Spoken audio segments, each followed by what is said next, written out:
donnant l'information autrement. Alors aujourd'hui, on va accueillir quelqu'un de très important. C'est Maxime Ouimet, le fameux policier qui a lâché son travail pour ses convictions. Et Maxime, tu as décidé d'être un créateur et non une victime. Tu as récupéré ton pouvoir. Puis, tu as le droit et ton droit à l'humanité. Ça, je trouve ça vraiment impressionnant de ta part. Puis en ce moment, tu brilles comme jamais, puis tu diffuses ta lumière de vérité. Moi, je tiens à te dire merci. Je te l'ai dit en privé, je te le dis publiquement. Merci, parce que grâce à ton geste, ben, tu vas peut-être en réveiller plusieurs. Tout d'abord, je vais te demander comment ça va, parce qu'on a vu que peu de temps après ta sortie là, publique, tu as eu droit à du saccage là, dans ta business. Comme j'avais une journée chargée, puis là, je voyais une notification rentrer sans arrêt. Et Radio-Canada, ils ont débarqué au salon, là, pas de rendez-vous, rien. Ça débarque sur le fly. Passe en entrevue, je leur ai accordé quand même une couple de minutes, même si j'étais avec un client. Puis tout de suite après ça, ben là, j'avais plusieurs appels manqués de Yves Poirier. Puis lui, il y a quand même une différence entre Radio-Canada et TVA, finalement. Le journaliste de Radio-Canada, il est quand même arrivé de façon polie. Il m'a félicité pour mon travail. La caméra ne tournait pas. Il m'a demandé la permission de rentrer. Il m'a demandé la permission. Puis il a fait une introduction en disant que ça fait 15 ans qu'il couvre le domaine policier comme journaliste. C'est la première fois de sa carrière qu'il voyait quelque chose comme ça. Puis il ne filmait pas. Okay. La différence avec TVA Nouvelle, j'ai trouvé ça un petit peu effronté dans le fond, c'est qu'il voulait me voir en réaction. Ça veut dire que quand Poirier est rentré dans le salon il est rentré dans le portique, le caméraman tournait déjà caméra sur l'épaule et il s'attendait peut-être à une réponse que je l'envoie promener, que je l'expulse dans mon... Puis après ça, ça aurait été le policier complotiste, agressif. Oh, ouais. Là, c'est ça qu'il aurait fait comme nouvelle. Il voulait quelque chose qui éclate. Mais je savais c'était quel genre de journaliste. Fait que je l'ai invité à rentrer. Je n'ai pas de problème. Je vais t'accorder l'entrevue. Je vais te donner 2-3 minutes, puis on va jaser. OK. Mais là, comme j'ai compris, on a brûlé, on a mis à feu un de tes commerces, là. Oui. Moi, j'avais une grosse journée de travail. Fait que je me suis rendu compte que le directeur Brochet avait fait une sortie publique le matin par Facebook. J'écoutais pas la TV puis tout ça. Le soir, m'envoyant les journalistes qui arrivaient, mais je savais bien qu'elle allait diffuser ça à la télévision. Je suis parti de mon salon, il était rendu 10h45 le soir. Une journée normale d'entrepreneur que tu termines tes choses, tu fais ton ménage, puis tu sors. J'arrive chez moi, il était rendu 11h20. Je plug mon sel pour le charger pour la nuit, puis je ne la regarderai plus dans le fond parce que sinon j'ai une notification tout le temps. Ouais. J'étais justement en train d'écrire ma lettre de démission. Il est rendu 11h30 du soir, j'ai ma journée depuis 9h le matin. Puis là, il fallait que j'écrive ma lettre de démission pour le lendemain. Puis c'est un de mes amis que là, il a appelé ma femme à plusieurs reprises, puis que moi, je répondais pas, me disant Hey Max, il y a des chars de police et de pompiers partout alentour de ton salon. J'ai une caméra dans le salon, j'ai regardé le visuel, puis là, j'ai vu toutes les vitres brisées, j'ai vu les pompiers, puis là, je fais c'est fondé, il vient de se passer quelque chose au salon. Okay. Ouais. Et puis là, j'ai vu que tu es retombé sur tes pattes quand même assez vite. Ça t'a tout remonté ça là, rapidement. Oui, pas de temps de niaiser. Écoute, j'ai pas dormi de cette nuit-là au complet parce qu'il fallait que je me présente au commerce, parler avec les pompiers, voir comment ça se passait. Après ça, on est retourné à la maison. On a dormi un peu le matin. Puis les enquêteurs nous ont libéré la scène. Il était rendu 3h30 l'après-midi. Fait que là, c'est la gestion de barricadage de vitres. Placer mes 7 filles, les 7 coiffeuses, l'autre personnel sont tous déjà opérationnels dans d'autres commerces. Et je me suis trouvé une autre location. Ça m'a pris 5 jours, puis j'ai recommencé à travailler. OK. Moi, écoute, premièrement, bravo, parce que dans la conjoncture actuelle, c'est pas facile quand on a une business déjà en partant. Ouais.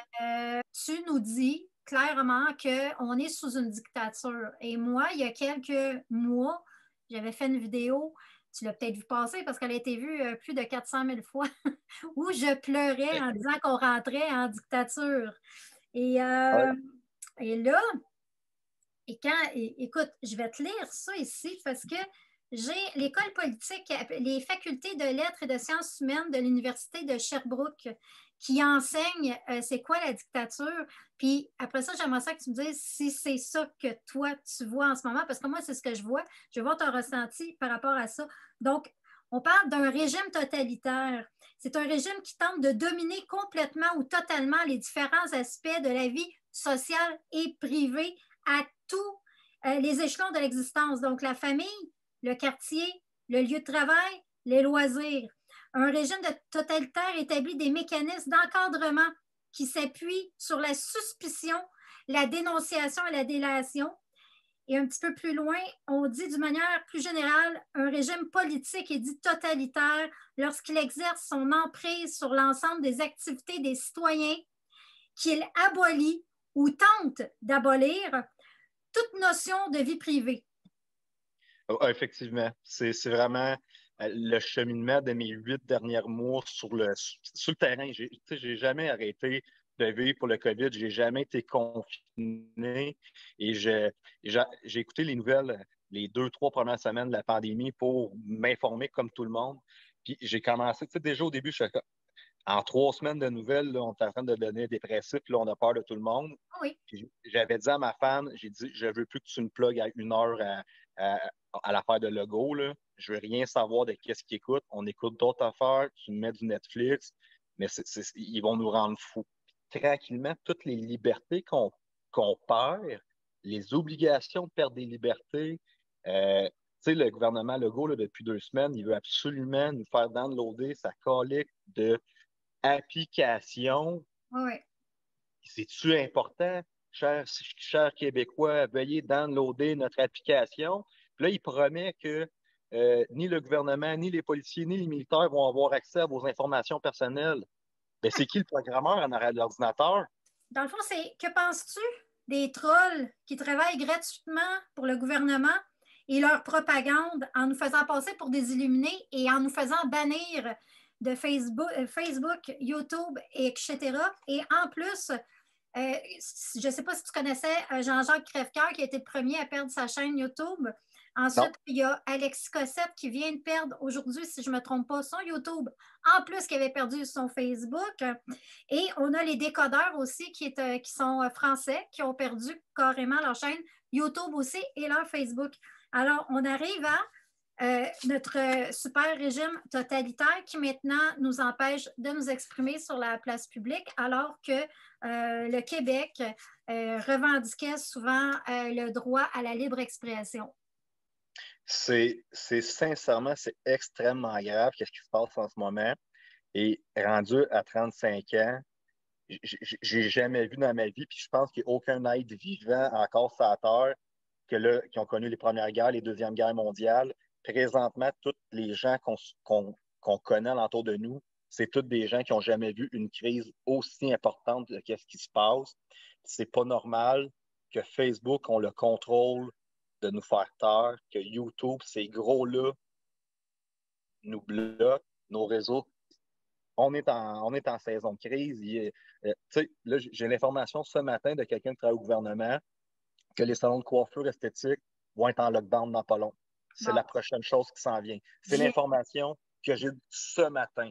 Okay. Fait que, les gens, ils pensent vraiment que oh non, c'est parce qu'il y en a 3-4 qui n'ont sorti pas de masque, c'est à cause de ces 3-4-là qu'on va être confinés. C'est pas vrai, c'est pas vrai. Puis quand j'ai sorti publiquement de la police, les gens pensent que dans la rue, tout le monde respecte les règlements. Mais dans le poste de police, on ne respecte pas le règlement, puis on n'est pas malade. Fait que je ne peux pas faire à croire aux gens une menterie, puis continuer à partager la menterie, quand à la base, c'est fictif, c'est de l'hypocrisie. Exactement. Que penses-tu du fait que M. Legault a admis publiquement à la télévision qu'il ne prenait aucune note de leur rendez-vous hebdomadaire pour prendre des décisions qui vont nous mettre vraiment là, dans une situation déplorable. Donc, comme pour fermer l'économie, il n'y a pas de notes qui sont prises, donc il n'y a pas de traces de leur réunion. Qu'est-ce que tu penses de ça, toi?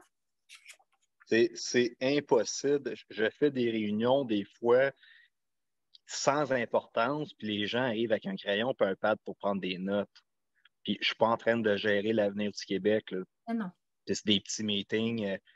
Fait que tu vas me dire que des gouvernements, des ministres, et puis, tu sais, on prend pas de notes, on a jasé, puis tu sais, ça marche pas, là, c'est impossible. Soit parce qu'ils veulent pas les rendre publics, ou bien tout simplement qu'ils en prennent vraiment pas pour laisser aucune trace, pour quand, si un jour, ben, c'est renversé, si un jour il y a du monde qui enquête là-dessus, ben, il n'y aura pas de paperasse, il n'y aura pas de documents physiques pour revenir en arrière.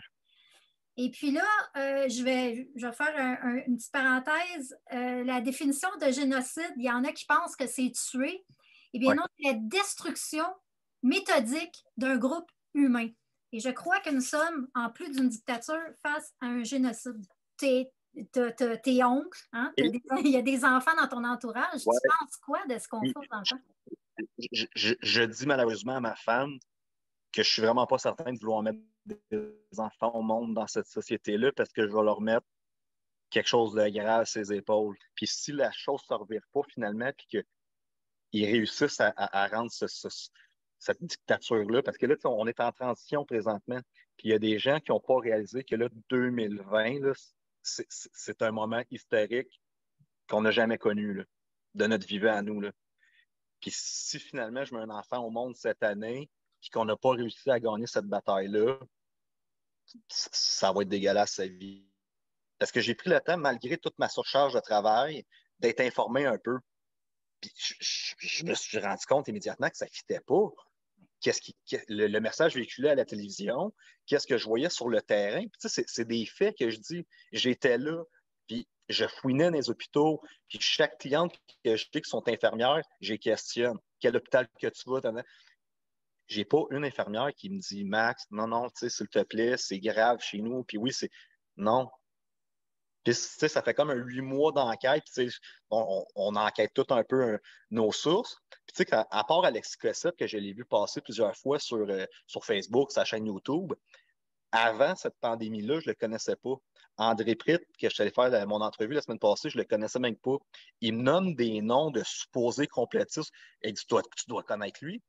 Non, André, je ne suis pas dans la gang des complotistes. Je n'étudiais pas ça. Je suis sorti du lot par mes propres constatations et mes propres faits. Nomme-moi pas les noms des autres personnes. Je n'ai pas suivi cette game-là. Je sors publiquement par mes observations. J'ai une de mes amies, un restaurateur, elle est propriétaire d'un restaurant.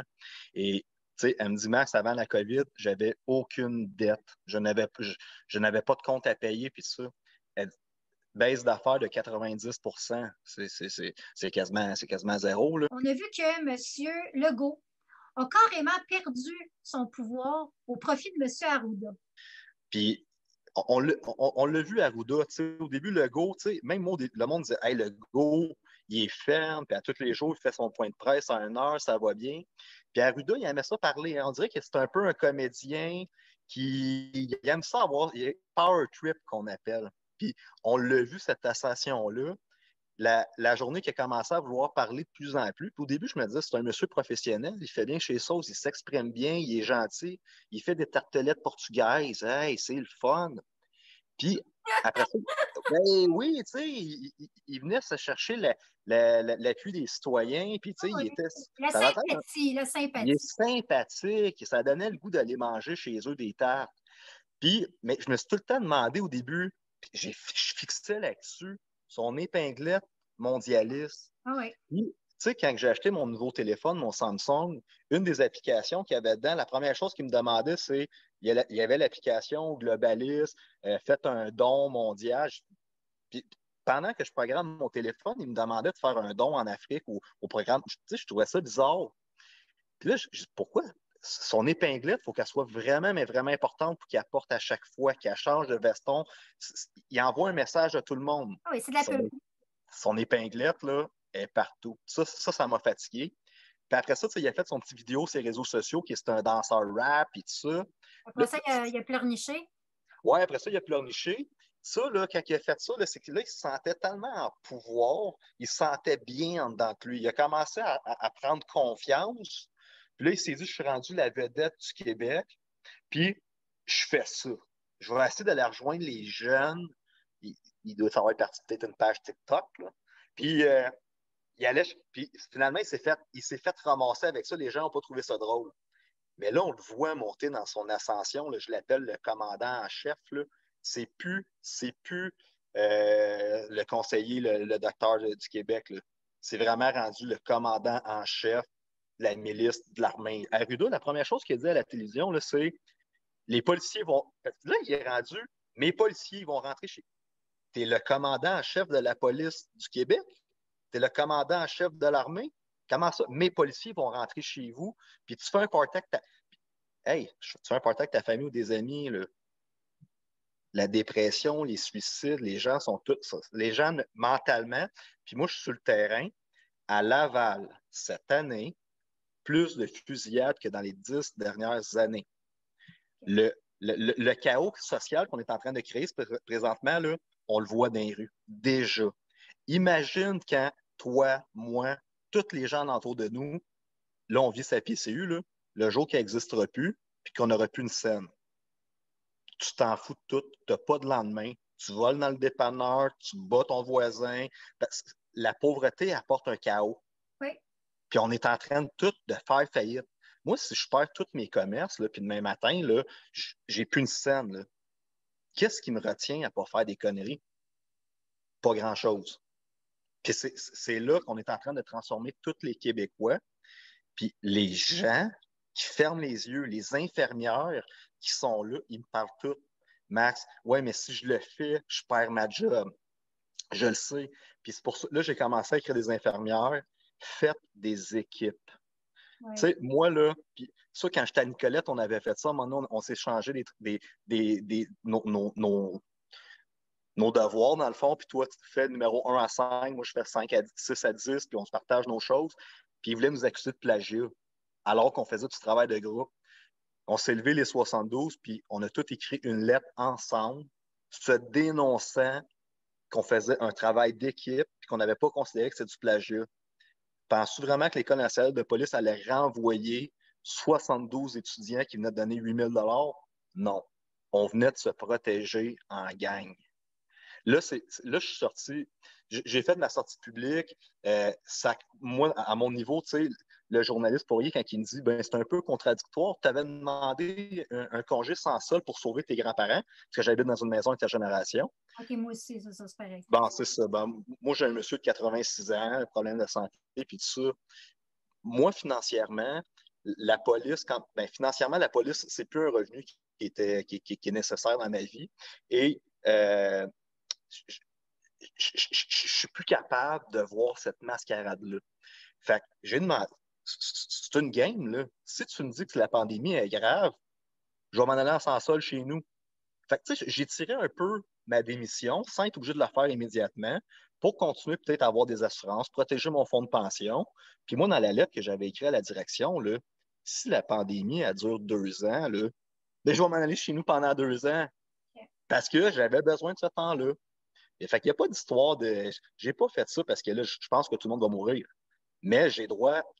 Si tu fais toutes les mesures, s'il faut qu'on porte toutes des masques, puis tu me fais tout ce spectacle-là autour de moi, à partir du moment que je te dis que peut-être que moi, je suis plus à risque de tuer quelqu'un que d'autres personnes, puis que tu ris de moi, puis que tu dis non, non, non, on fait pas ça, puis tout le monde va le demander, c'est ça l'enjeu. Ça veut dire que quand que. Puis même là, la dernière fin de semaine que j'ai travaillé, le COVID a commencé à rentrer dans la police de Laval. Sur une équipe 4, il y avait un cas qui avait eu un party d'équipe. Il y a 12 policiers qui se sont mis en arrêt de travail. Sur mon équipe, il y avait 2 policiers. Puis encore, ça c'est encore un élément vrai. J'ai un de mes chums que depuis le début, on niaise un peu avec cette histoire de la crise et tout ça. Il m'écrit par Messenger, il dit Hey Max, dis calé que j'ai le COVID. Et je dis Ben non, arrête. Je te jure, je l'ai. Tu sais, il dit Max, j'ai zéro symptôme, mais son partner avec qui il travaille dans le même char, lui, il a tous les symptômes. Puis, Okay. le gars, c'est un gars en forme, c'est un jeune, puis tout ça, pas en train de mourir, là. Mais mal de tête, il tousse, il n'a plus le goût dans la bouche, il est fatigué, puis tout ça. Tu sais, il a tous les symptômes. Les deux sont allés faire les tests COVID parce que les deux étaient comme malades, très dans le même auto. Ouais, ouais. Mon chum qui a 0 symptôme, il est positif. Mon chum qui a tous les symptômes du monde, il était négatif. clairement collé que le COVID. Mais les tests, là, c'est n'importe quoi. Exactement. Ben écoute, il y a une information qui est ultra facile à vérifier. C'est, tu sais, là, pendant qu'il y avait la Coupe Stanley, puis tout ça, les joueurs et les entraîneurs étaient dans des bulles qui appelaient ça. Oui. Puis il y a un entraîneur de hockey à un moment donné, il dit, ben là, quand on était à New York, puis tout ça, dans notre bulle, à New York, il nous mettait un Q-tip dans le nez, mais et puis il prend le temps de le dire, le 98.5 FM, là, pas complètement dans le fond du nez, là, juste sur le bord des narines, on fait le test. Puis après ça, quand on va sur la patinoire, ben, on est correct. On est testé avant chaque match. Là, il dit il avait changé de ville. Il dit le protocole ici n'est pas pareil. On crache dans quelque chose. Là, on s'entend que c'est beaucoup moins intrusif comme agression pour un test, cracher dans quelque chose. Et l'autre élément, c'est un de mes clients, dans le fond, lui, son partner d'affaires, dès la première vague, il est parti en République dominicaine. Dans sa tête, il restait là 2 semaines. Puis là, quand il voit la frénésie du Québec, il a fait « Je ne retourne pas là avant un méchant bout ». Dans ce pays-là, quand ils l'ont accueilli, pour ne pas envoyer des gens atteints du COVID partout dans le pays, c'est un test sur le bout du doigt, pareil comme les diabétiques, qu'il fait. Il s'est fait piquer le doigt. Ils l'ont mis 1 heure dans une autre salle en attendant son résultat. Ils sont allés le voir après 1 heure, puis on dit « C'est beau, tu n'as pas le COVID. My man, you're free in the country. » si tu ne l'as pas amené physiquement sur toi, même si je me promène, je ne l'ai pas amené du Canada dans le pays en 1 heure.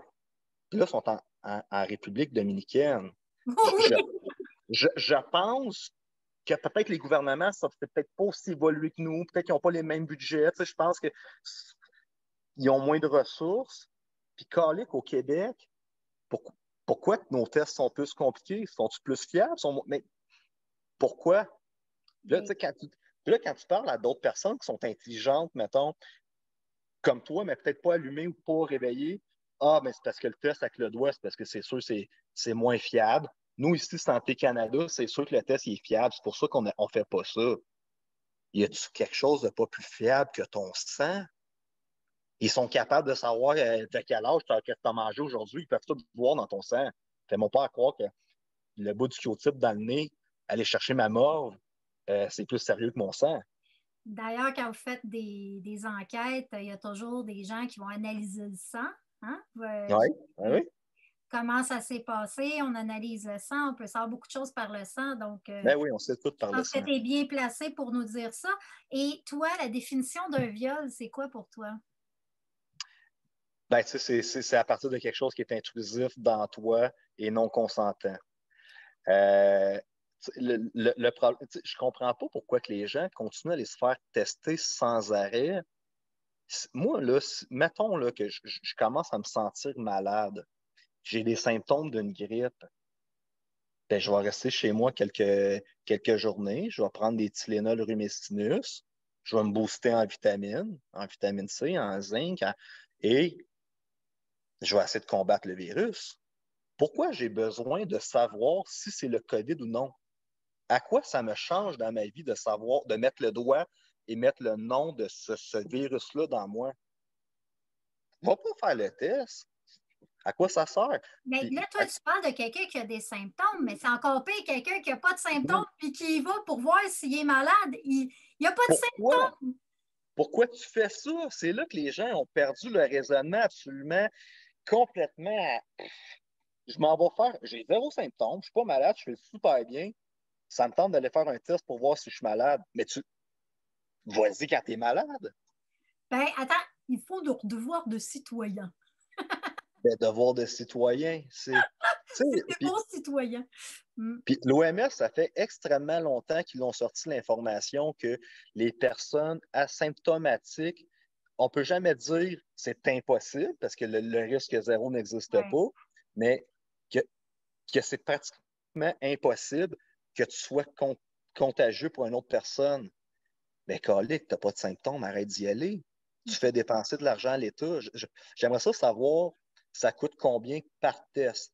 Parce que là, il y a une infirmière qui est payée 50$ de l'heure, peut-être en temps supplémentaire, parce que les infirmières, là, présentement, des démissions, il y en a en tonnes aussi. Là. Le système de santé du Québec, les infirmières ne veulent plus travailler dans ce système-là, ils s'en vont tous au privé. Il y a une infirmière qui est payée, il doit y avoir la personne qui ramasse le bac, il y a la personne qui met ça dans le frigidaire, il y a le livreur qui envoie ça au labo, il y a la chimiste qui fait le test, il y a la madame qui te rappelle au téléphone. Combien ça coûte par test? C'est hallucinant. Puis allez Mais vous faire tester, allez vous faire le tester. gouvernement a demandé aux gens d'aller se faire tester, même Une s'il n'y avait demande. pas de symptômes. Ils le demandent. Moi, j'ai toujours considéré que si on m'oblige à insérer quoi que ce soit dans mon corps, Oui. que c'est non consentant, pour moi, c'est un viol. Oui. Bon, merci. C'est tout ce que Ouais, moi, c'est ça là-dessus, je voulais avoir. Tu es un non, policier, c'est un viol. tu sais, j'y vois avec la même optique que toi. Puis il y a une des choses qui me faisait extrêmement peur dans ma décision de est-ce qu'un jour je démissionne, est-ce que je continue dans la police? Et dans la croisée des chemins de ma vie, moi, les commerces que j'ai fondés, ça marche bien financièrement. Et j'arrivais à un moment un plateau de dire je ne pourrais pas faire les deux toute ma vie. Et quand le COVID, excuse-moi, la crise est arrivée phase 1, puis que mes commerces ont été fermés, j'ai dit, colique, une chance que j'ai gardé la police, parce que la police, je vais avoir une job toute ma vie. On va tout le temps en avoir besoin. Fait que, tu sais, je me suis dit, peut-être que je vais faire moins de clients, je vais faire moins de formation, essayer de baisser. Mais tu sais, quel entrepreneur cave qui s'en va dire, je vais faire moins de clients, je vais essayer de faire moins d'argent, mais garder ma sécurité. Ouais. Tu sais, un cadre d'entrepreneur complètement qui ne fonctionne pas, je vais essayer de faire moins d'argent dans mes commerces. J'ai un commerce en pleine expansion, je vais essayer de le réduire, je vais l'abandonner. Ben non. Et dans ce moment-là de la première crise, j'ai voulu garder la police, mais là, je voyais qu'ils mettaient de l'accent sur il y a un vaccin qui s'en vient. Oh, Puis oui. là, tout le monde va falloir qu'il soit vacciné. Puis je ne suis pas un adepte des vaccins. Puis, tu sais, viens me piquer pour le tétanos, mettons, parce que je sais que ça fait 30 ans que ce vaccin-là existe. Il y en a beaucoup qui ont été testés. Celui-là, il est safe. Mais tu me donnes un vaccin qui est fait un peu sur le fly, que chaque pays essaie de développer quelque chose, pas les mêmes médicaments. Puis ce vaccin-là, qu'est-ce que les gens ne savent pas, c'est que c'est un vaccin qui va venir modifier ton ADN. Dans mon bagage de mes recherches que j'ai faites, non seulement depuis cette crise-là, mais avant ça, j'ai écouté des documentaires sur Netflix, des choses sur YouTube sur l'ADN. Où c'est qu'on est rendu aujourd'hui? L'ADN du corps humain, là, le code génétique, c'est 500 feuilles recto verso. Même j'ai dit 500, je pense que c'est 500 000 feuilles recto verso de toutes les lettres. Là. Puis s'il y a une lettre là-dedans qui est déplacée, qui n'est pas bonne, ben, tu as un trouble génétique. Mais maintenant, ils sont capables de venir chercher le génome de cet ADN-là, puis de le remplacer par le bon code. On est rendu dans un air complètement différent. C'est complètement fou. Fait que ce vaccin-là vient changer ton ADN. Qu'est-ce qui vient changer dans mon système si je suis capable, ça dirait plus, de passer au travers de ça? Pourquoi tu venais modifier quelque chose dans mon système? Puis dans 5 ans, qu'est-ce qui va se passer? Puis tout le monde dit, non, non, le vaccin, ça va être safe, c'est fait par des compagnies pharmaceutiques. Mais non, ils veulent pas te. Là, je suis pas en train de dire qu'ils veulent nous transformer en zombies ou quoi que ce soit. Mais est-ce que dans 5 ans, c'est quoi la conséquence que je vais avoir? On va enfiler des jambes. Tu sais, c'est arrivé par le passé, là, des vaccins, que là, les gens, finalement, les gardes acides, toutes ces choses-là, qu'il y a eu des grosses conséquences après ça sur ces gens-là. Puis là, dans 5 ans, oups, on a vacciné 2 milliards de personnes. C'est 2 milliards de personnes qui ont une nouvelle sorte de cancer qu'on n'a jamais vu.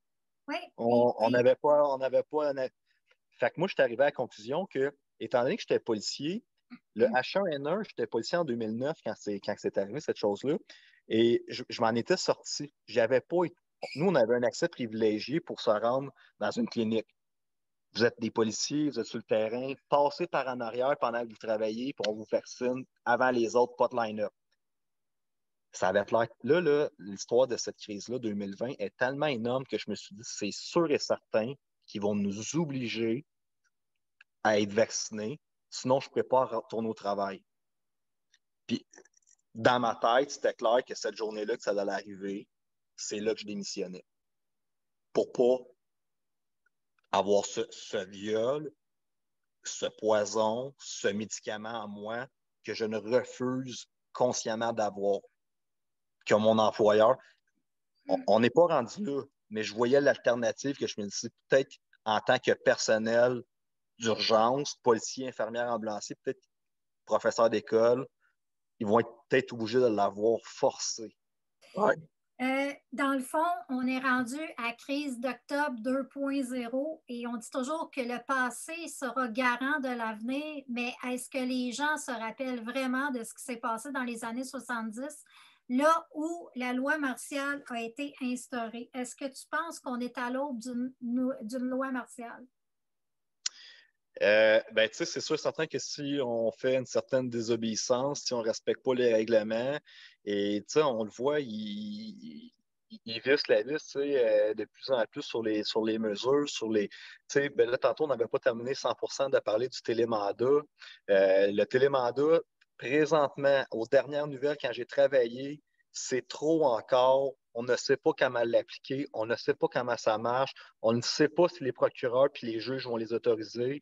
Fait que là, présentement, ils garochent des choses à la télévision sans que sur papier, ça soit fait. Les avocats s'ostinent entre eux autres. Tu appelles le procureur Ville de Laval, il ne dit pas la même chose que le procureur Ville de Montréal, mais il nous demande quand même la possibilité, il rajoute des articles de loi dans le CPP, qui est le Code de procédure pénale, pour nous permettre maintenant de rentrer chez les gens pour arrêter des soupers de famille.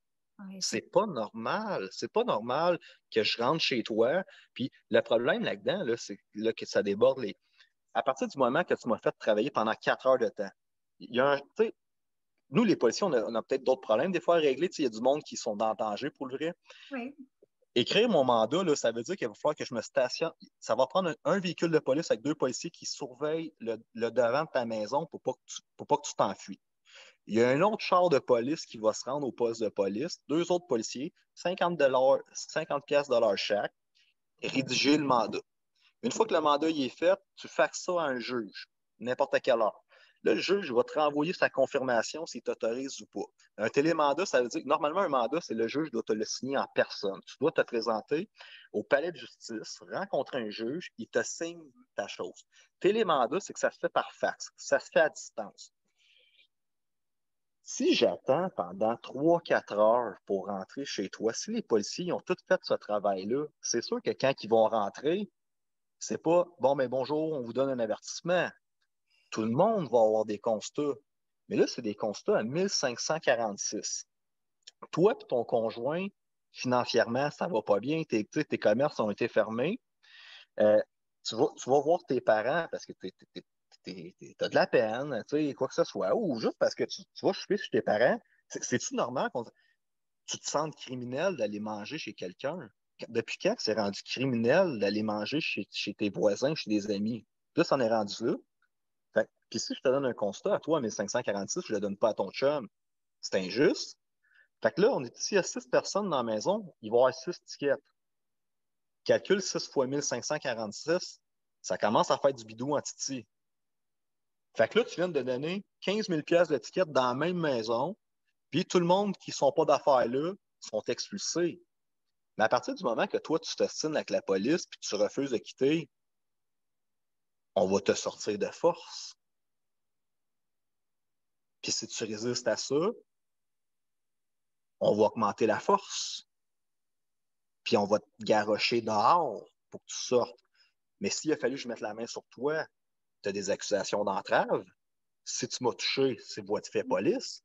On te fait un beau petit package deal. Là. Tu pars de là-bas là, avec les menottes dans le dos. Tu t'es fait garrocher dehors. On va te mettre toutes les accusations, tous, pour nous backer l'intervention, puis on va te donner des constats.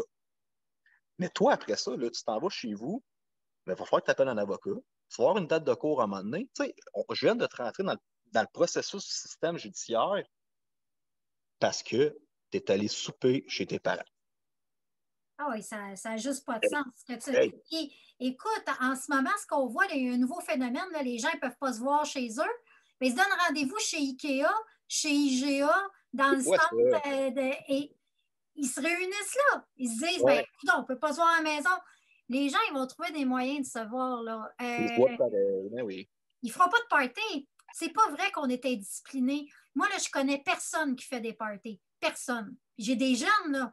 Il n'y a pas un de mes gars qui a quitté la maison pour faire des parties depuis le mois de mars. OK, mais attends, moi, je vais te dire un petit secret. Toi, tu me dis, je connais personne qui fait des parties parce que vous, simples citoyens, respectez la loi, ben moi, je connais des polices qui font des parties. Bon.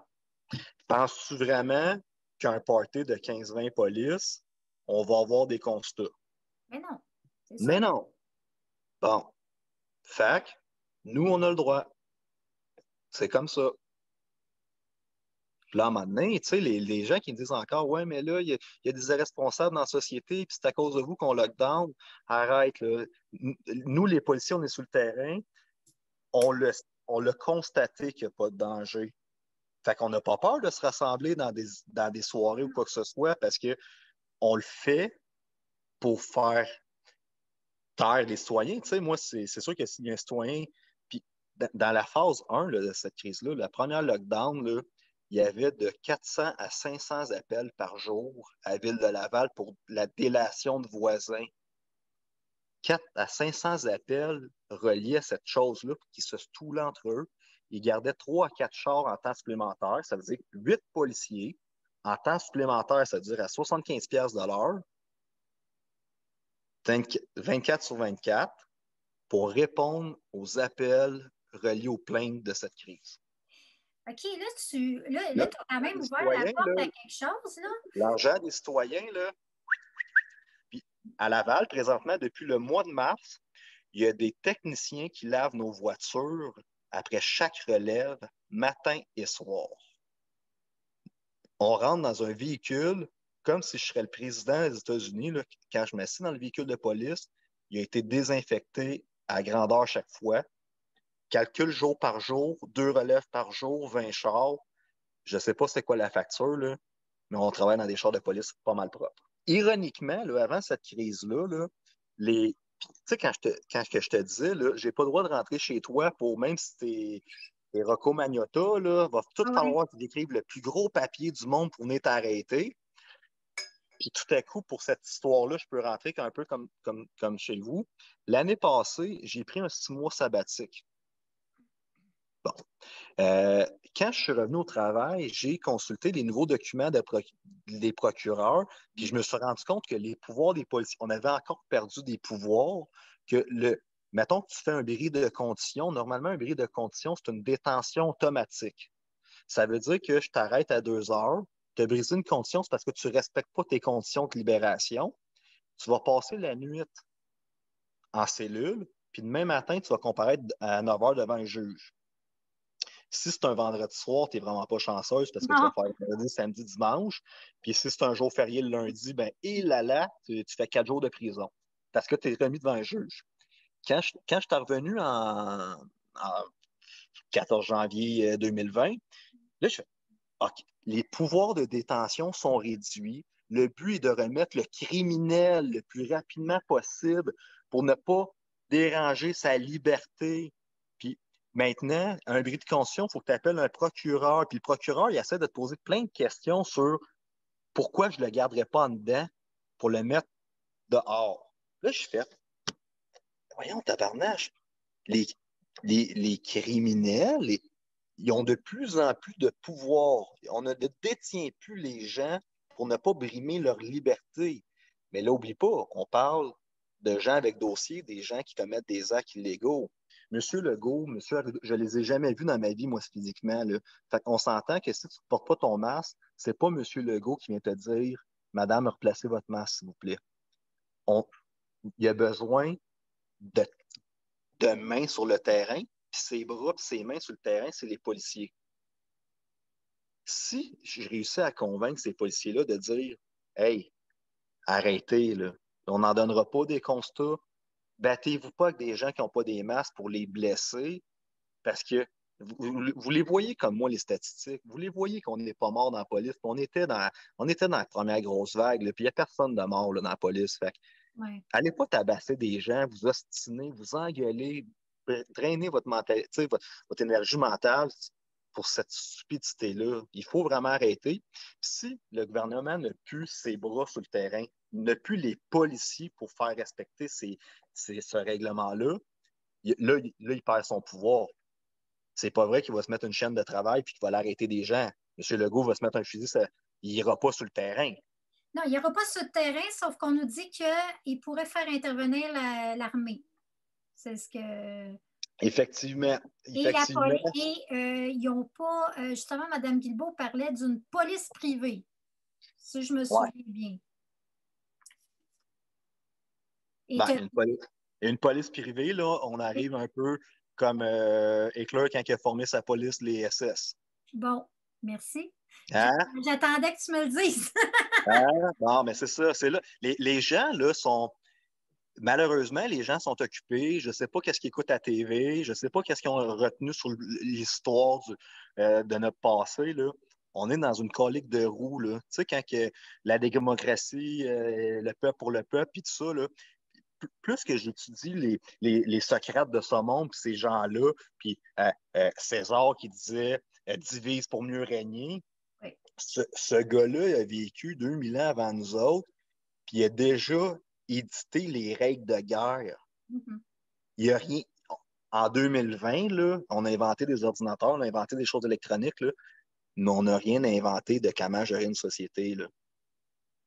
Tout est déjà écrit, tout est déjà planifié, toutes les techniques qui ont été faites par les milliers de guerres qu'il y a eu par avant.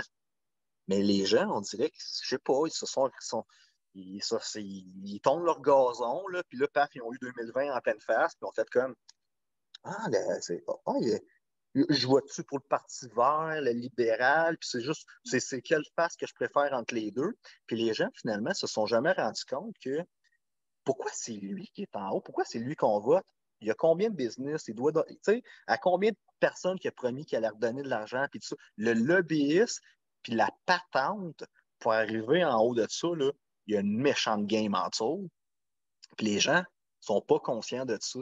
Ben, je fais juste te dire dans quelle stupidité qu'on est rendu avec cette crise-là, de voir des images d'enfants dans des bulles de plastique pour aller à l'école, de voir des récréations que tu joues dans un carré puis que tu n'as pas le droit de parler à tes meilleurs amis qui sont dans un autre carré. Je t'aurais raconté ça en 2019, tu m'aurais dit t'es fou ben raide, ça n'arrivera jamais, puis c'est pas vrai. Bien là, vous êtes tous complices de cette génocide. On l'a dit, c'est un génocide. C'est pas. Oui, effectivement, en 2020, on n'est pas comme dans le temps de l'Allemagne qu'on on cache une couple de millions de personnes, puis on les met dans des fours, puis on fait OK, non, c'est vrai, on a tué plus aujourd'hui en 2020 des gens avec des. On les mitraille pas, puis on les jette pas dans des fosses, puis on les met pas dans des foyers, mais on est en train de créer un méchant génocide assez solide, puis toutes les personnes qui ne font rien, puis qui n'agissent pas, sont toutes complices de ça.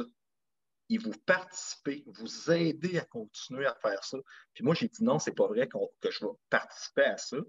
Puis il faut qu'on arrête. Il faut que ça l'arrête. Puis moi, je suis tellement empathique, puis je suis tellement une éponge à émotions que tout le monde qui souffre, ben je les ressens. Tu sais, à un moment donné, fait que je peux plus continuer dans cette voie-là. Puis je me dis, les parents qui ne font rien et qui n'ont rien fait, qui auraient pu faire la grève devant les écoles et dire aux gens, je les enverrai pas, mes enfants, à l'école, et je suis là avec un piquette. Et mes enfants sont là avec un piquette. On est devant l'école, là. Puis ils ne rentreront pas à l'école tant qu'il y aura toutes vos mesures, là, d'imbéciles. Ils disent que les enfants sont peu ou pas touchés et ne représentent absolument pas un danger. Donc, le Québec, qui est dans le Canada, on a agi comme étant un pays parce qu'on est les seuls au pays à avoir toutes ces restrictions-là, Maxime. Ça n'existe pas en Alberta, ça n'existe pas en Colombie-Britannique. On est la seule province à être étranglée, étouffée. Et là, il y a quelque chose qui se passe. Et là, il faut se lever. Tu n'as pas le temps d'aller lire les statistiques. Tu n'as pas le temps d'aller voir ce qui se passe dans les autres provinces. Tu es monopolisé mentalement sans arrêt sur ton travail, gérer tes enfants, puis tu n'as pas le temps de t'informer et de t'éduquer. Les gens ne sont pas informés, ne sont pas éduqués, et c'est ça qui arrive.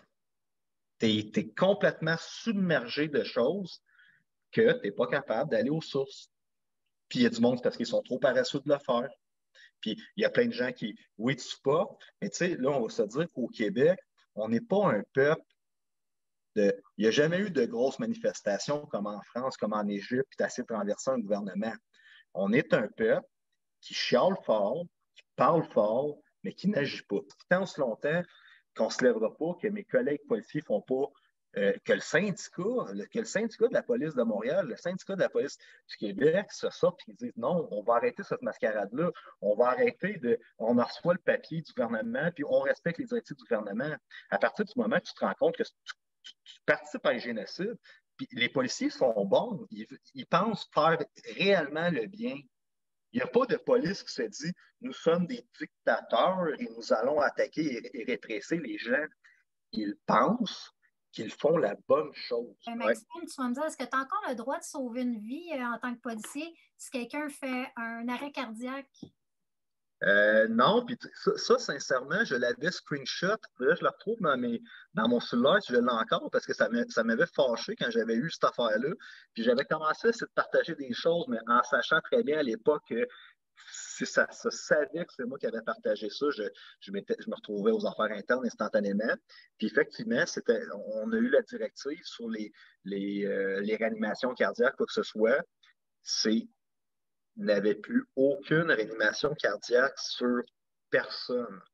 Donc, là, il disait, ben, tu sais, c'est sûr que si c'est un enfant, c'est à votre discrétion. Fait que l'enfant de 7 ans qui se noie dans la piscine, j'ai été backé. Quand on dit le mot backé, ça veut dire que même si l'enfant il meurt et j'ai rien fait, je n'aurai pas de conséquences. Je suis backé par cette chose-là. Ils poursuivront la ville, mais moi, je suis safe. Fait qu'il disait, si c'était des enfants, c'est à votre discrétion, mais pour le reste, c'est proscrit ou c'est déconseillé de faire une réanimation cardiaque.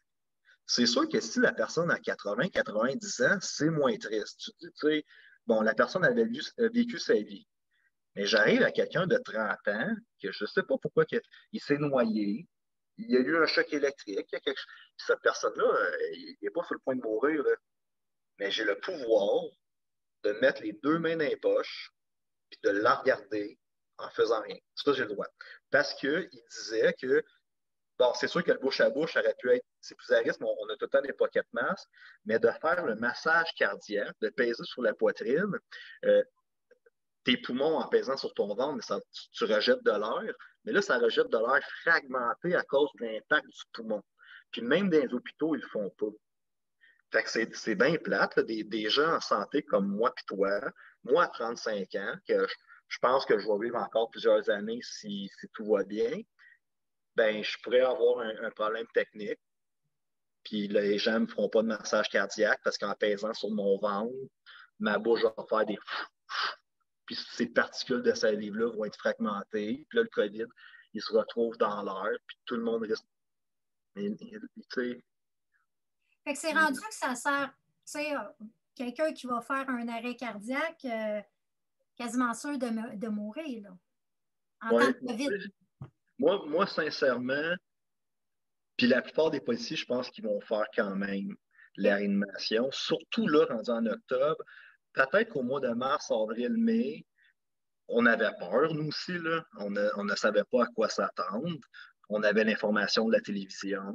Puis quand j'ai commencé à voir que c'était toutes l'image de l'Italie, de l'hôpital, que tout le monde est intubé, qu'elle a été utilisée à New York, qu'elle a été utilisée à Washington, que les narratifs des hôpitaux changeaient en tout, mais que c'était les mêmes images. Parce qu'on est rendu quand même en 2020.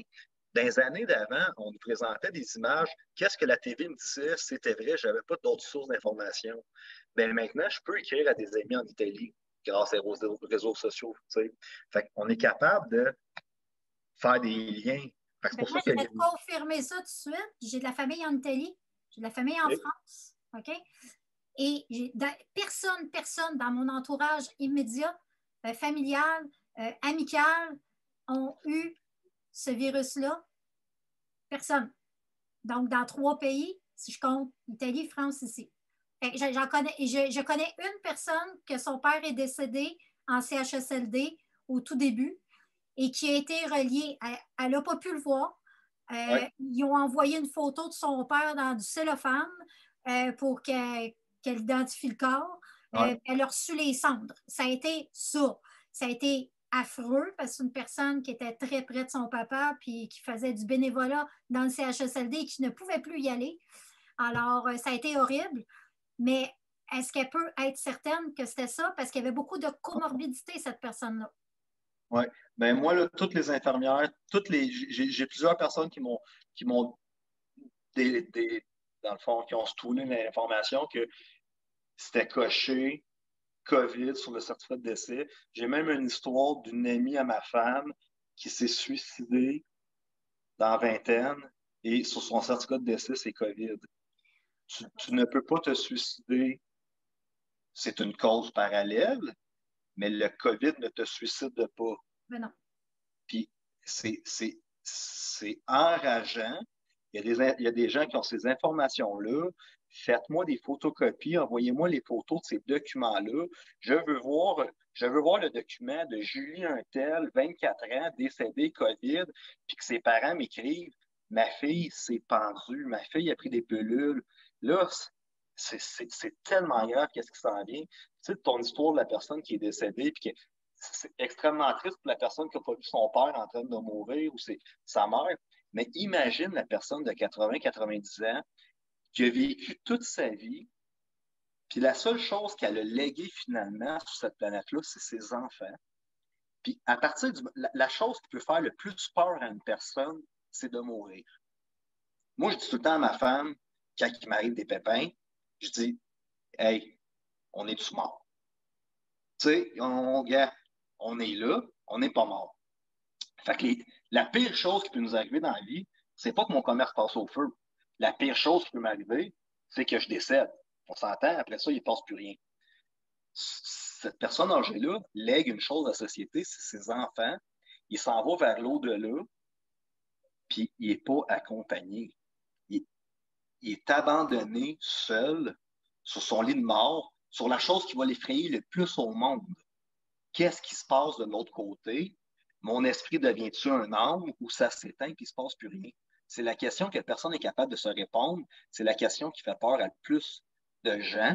Mais au moins, si tu as la main de ta fille dans tes mains quand ça se passe, la main de ton enfant, tu pars heureux. Alors, ouais. Maxime, moi, je tiens encore à te remercier. Je vais te souhaiter bonne chance pour samedi. En ce moment, n'oublie pas une affaire, tu as repris ton pouvoir, tu brilles de mille feux, puis tu répands la lumière sur nous autres. Puis, je sais que tu vas avoir des moments de doute, Maxime, parce que c'est tough. Le combat, il est très difficile. Puis, l'ancien monde, on n'en veut pas, parce que l'ancien monde a permis que ce monde-là existe. On veut un nouveau monde juste, humain, et avec la vérité. On ne veut plus vivre dans le mensonge. Fait que grâce à des gens comme toi, j'espère comme moi, parce que j'essaie de faire éclater la vérité, et plein d'autres, il y en a plein d'autres qui se battent, si on se met ensemble, puis qu'il n'y a pas de chicane, puis qu'on essaye de faire en sorte que la vérité explose, on va réussir. Je pense qu'il faut avoir la foi en nous, en l'humanité. Fait que j'espère que tu vas continuer ton combat. Tu sais, un des projets qu'on a, le système système de justice du Québec, il est déjà surchargé. Fait, à partir du moment qu'il y a 8 millions de Québécois qui ne portent plus de son masque, qui décident les policiers, puis les policiers vont falloir qu'ils allument que, tu sais, à partir du moment que je vais donner des coups de matraque à des citoyens parce qu'il n'a pas porté son masque, puis qu'il faut que je commence à faire de la répression, parce qu'on est 20 à ne pas porter des masques, puis on sort les matraques, qu'on frappe sur ces gens-là, va écouter des films des guerres mondiales, va écouter des films de comment ça s'est passé dans le passé, parce que c'est arrivé pour le vrai. Puis là, s'il n'y a pas une petite lumière qui t'allume dans ta tête de dire « je suis en train de matraquer des gens parce qu'ils ne portent pas un masque », puis tu ne réalises pas que tu es rendu dans une dictature, puis que tu ne fais pas la bonne action, il y a quelque chose, puis je l'ai tout le temps dit, à partir du moment que ton gros bon sens, ta logique te dit que ça ne fonctionne pas, ça veut dire que ça ne fonctionne pas. Écoute-toi. OK. That's it. Bien là, on termine ces belles paroles, Maxime. Je te remercie. Passe une belle soirée. Nadia. Salut. Tout le monde, merci d'avoir été là. Puis on va compter sur le fait que vous allez partager ces informations-là qui sont très, très, très importantes.